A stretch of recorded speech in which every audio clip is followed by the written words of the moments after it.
Le kangourou fait partie de la famille des marsupiaux, c'est-à-dire qu'il possède une poche sur le ventre qui lui permet d'accueillir son petit. Les marsupiaux ont généralement une gestation assez courte. Par exemple, le kangourou, ça ne dure qu'environ 60 jours. Le petit grandit beaucoup dans la poche de sa mère. Il existe 4 espèces de kangourous. Le kangourou roux, le kangourou géant, le kangourou gris et le kangourou antilope.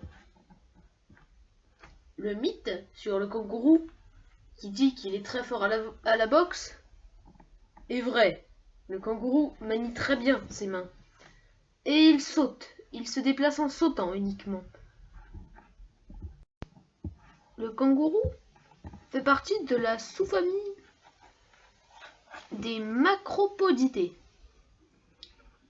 Par exemple, il y a les wallaros, les wallabies qui sont des très proches cousins des kangourous qui vivent dans les arbres.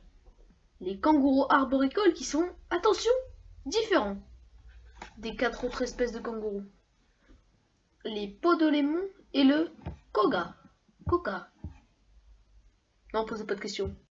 Le kangourou vit exclusivement en Australie et un peu en Tasmanie. Les kangourous arboricoles qui leur ressemblent beaucoup mais qui ne sont pas des kangourous se trouvent en Nouvelle-Guinée occidentale, en Papouasie et en Australie à nouveau, dans une certaine région, appelée Queensland, la terre de la reine, littéralement. Parlons maintenant un peu du kangourou roux. Le mâle des kangourous roux peut mesurer de 1 mètre, jusqu'à 1,8 m et peser 85 kg, tandis que la femelle fait 1,1 m et ne pèse que 35 kg. Et en général, la queue est longue d'1 mètre. La queue du kangourou est très utile chez eux.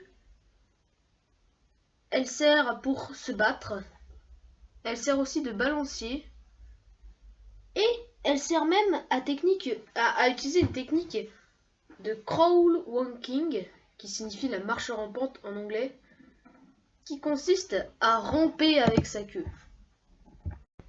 Mais quelques rares espèces sont insectivores.